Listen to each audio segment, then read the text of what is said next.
5 months in, and we finally get Wave 2 for Mario Kart 8 Deluxe. God, I love Nintendo.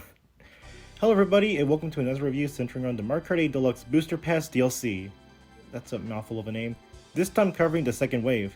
If you haven't seen my thoughts around the original set of 8, don't watch it because 1, I might cover some points from that video, and 2, upon re-watching it, I realized how tired I sound, and that was literally because when I was recording my voiceover for it, I actually was tired.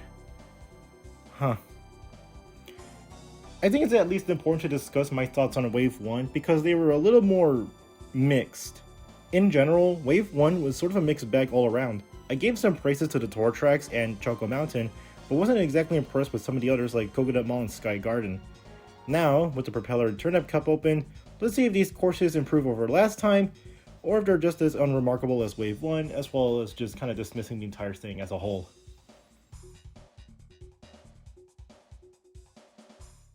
Kicking things off, we raced on New York Minute, the very first track that was playable on Mario Kart Tour in the early days, but has since seen some rare appearances afterwards. First things first, I gotta say, this might be because of the unique night setting, but I actually really like the way New York Minute looks. Sure, the graphics are kinda on the worst side, as with most of the Booster Course Pass DLC, but you know, it's not that bad. In fact, I kinda dig it. However, that's just only talking about the graphics. What's more important is the gameplay. So, what's the track like? It's actually really similar to Paris Promenade in a lot of ways, from the swinging paths that lead to the same road anyways. It does have a slight directional change in Lap 2, but it's relatively the same. Lap 3, as expected, takes it to a completely new route, this time driving through a theater and a parking lot. Interesting to note that all of the laps take you to each of the 3 versions of New York Minute, with 4 being the exception, but then again, isn't that basically like this course? The same can be said to Tokyo Blur, though that and New York Minute have different track designs in Tour and 8. The music itself is very jazzy, and while not my favorite Tour music, it suits New York well, I suppose. Overall though, I'm glad New York Minute is as fun as it is, and while it is fun to drive around, it might actually be overshadowed by the next Tour track. But for now, let's talk about Mario Circuit 3? Am I getting a sense of deja vu? Oh god. To be fair though, Mario Circuit 3, debatably, is one of the more interesting courses in Super Mario Kart, but it's honestly not saying much, even if I prefer the Toad Circuit. In fact, you could take what I said in the last wave and apply it here. The course barely has any changes from Wii, though the added decor does make it less dry, but again, it's not by much. Playing through the track though, and oh, I literally covered it a couple of seconds ago. Well, on to the next. Nah, but there are some things I have to say about it. The added audience does make it more lively, and Mario Circuit 3 isn't bad to race on actually. The more I played it, the more I realized that maybe I've been too harsh on Mario Circuit 3.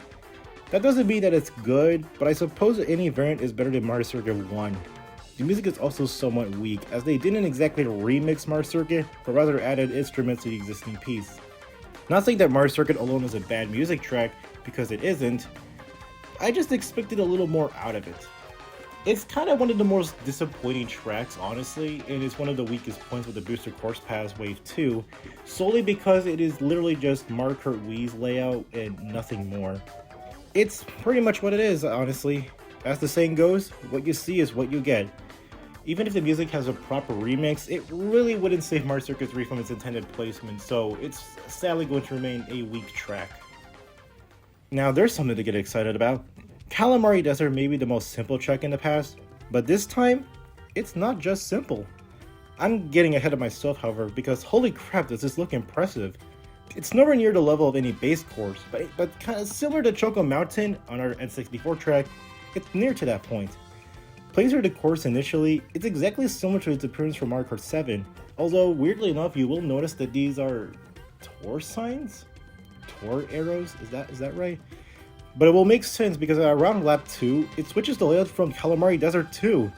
While you can't go into train tracks in the original, tours where it experimented with the idea of this neat little Easter egg. In Mario Kart 8, it's in full force. Lap 3 gives you the option to either stay in the tracks for a little longer, or return back to the original track itself. I like this neat addition because it gives Calamari Desert some much more needed improvement, rather than what Mario Kart 7 did and added some, 2 glider ramps and call it a day. Honestly speaking, Calamari Desert would have been higher, it really would, but when I think about it, the majority of the courses in Wave 2 are all either decent or great, so it's kind of difficult in that regard. I think it's a neat track in and of itself, and I originally intended the placement of it to be much lower, but when I think about it, it's actually one of the best remade tracks in Mario Kart, so I guess my opinion has changed slightly.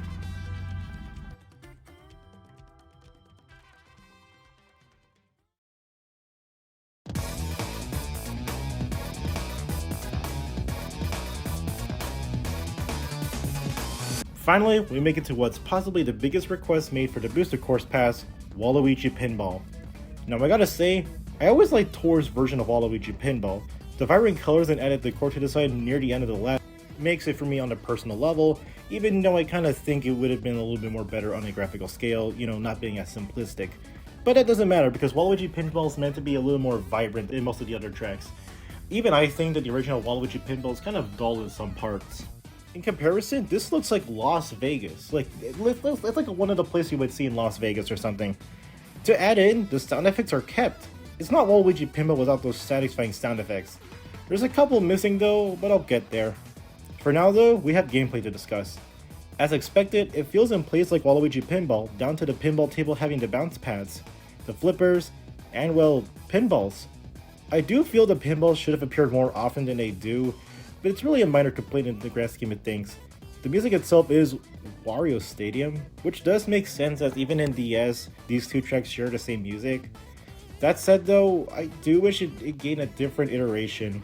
I suppose for now it's fine enough, although I just kind of want to hear a more bombastic version of Waluigi Pinball, if that makes sense.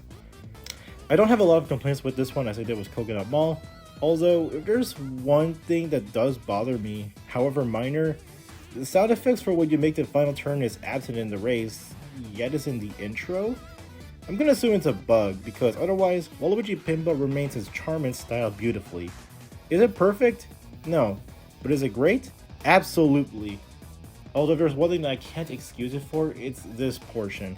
It's a fine enough portion, but come on, this was asking for anti-gravity. It isn't like Sky Garden where it actually does bother me to an extent, but it feels like a missed potential having no anti-gravity in this section.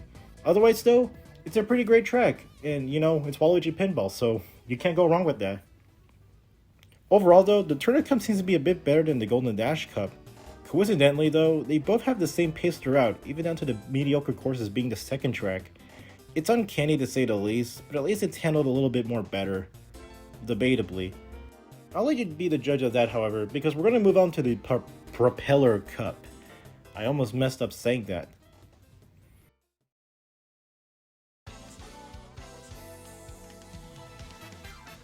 Sydney Sprint. This is one of the later courses from Tour, and I gotta say, it's decent. Whoa, what the hell is this?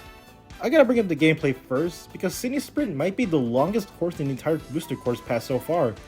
It takes us through Sydney Sprint 1 and 2, but then halfway in the race, you're racing at a park area. I didn't recognize it in my first playthrough, and as it turns out, this is actually Sydney Sprint 3. I'm honestly shocked about it, but this makes this course just as good. The presentation of it is decent enough, it reminds me more of Tokyo Blurs than anything else, but the music? God tier right there. I'm so glad that the music is just as good, if not better, than the original. That's honestly shocking to my soul, because originally I didn't really think much about Sydney Sprint, but honestly, I think that might change for this one. Even though I personally prefer New York Minute for its, you know, aesthetic, it's different enough, I suppose. I think Sydney Sprint might actually be one of the best tour tracks. In Mario Kart 8 Deluxe at least. It's on par with Ninja Hideaway, so that makes it for me. I'm actually impressed. So, let's see what the next track is. Unexpectedly, we have Snowland next. Snowland is one of the more forgettable tracks in Super Circuit. Even I forget it sometimes, so it's genuinely surprising that it even made it into Mario Kart 8. I can at least say this though, it's worth it. The graphical upgrade certainly did it more justice, more so than Sky Garden. Oh Sky Garden, how I pity you. As for how the course plays, it's alright, but man does it feel nice to play throughout it. You're on the road for most of the track, and in the middle you're driving through a frozen lake accompanied by penguins. The amount of shortcuts there also surprised me. I mean, there's literally one where you skip a good chunk of the course. Something to note here is that, unlike Tour, Snowland retains the same exact layout as it did in the original. I appreciate it a ton in this case because it feels like nothing was lost during the transition. looking at you, Sky Garden. Presentation-wise, GBA tracks tend to get the best glow-ups, and this is no exception. It looks more like a forest or park than a random snowy area, and I'm weirdly obsessed with the background. It feels nice and cozy in a way. However you view it, Snowland certainly got a great remake in Mario Kart 8. It is one of my personal favorites. By itself, it's decent, it's been on the boring side, but as a remake, it's done beautifully. I'm really impressed with this one. Let's see if we can keep this chain up. Up next is Mushroom Gorge, another fan favorite from Wii. If I'm gonna be honest though, for some reason, Mushroom Gorge never really caught my interest. I guess it's because anytime I played on the Wii, most mushroom bounces always annoy me due to the side direction of places. And I can say with certainty that it's kinda there. Unfortunately though, it's on the weaker side when it comes to the presentation. Now, I wrote this script a couple of weeks ago, so my opinions on it has slightly changed.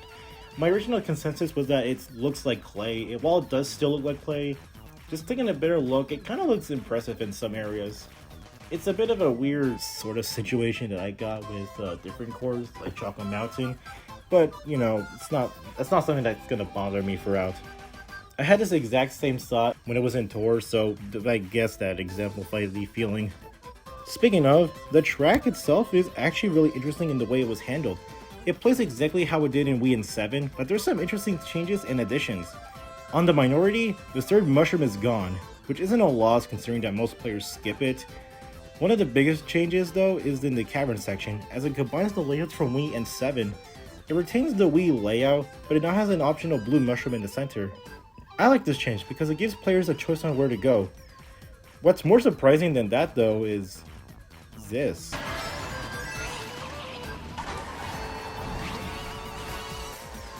Dear God. Yep, Nintendo didn't lack it to this one. They kept the gap skip. Not only that, but if you have a mushroom, then you can also take the early skip too. This changes a lot, and I can say with certainty that Mushroom Gorge has some of the best changes out of all of the courses so far. I'm fairly impressed with it. Although, there's one thing that I am curious about. Nobody really mentions the layout change in this cavern section specifically. It feels like I'm the only person that actually notices some significant change, because anytime I see a review, they somehow always mention or bring up the fact that Mushroom Gorge hasn't really changed since its incarnation from 7 or Wii. So that does confuse me a bit, but I'm sure it's nothing to really stay up late for.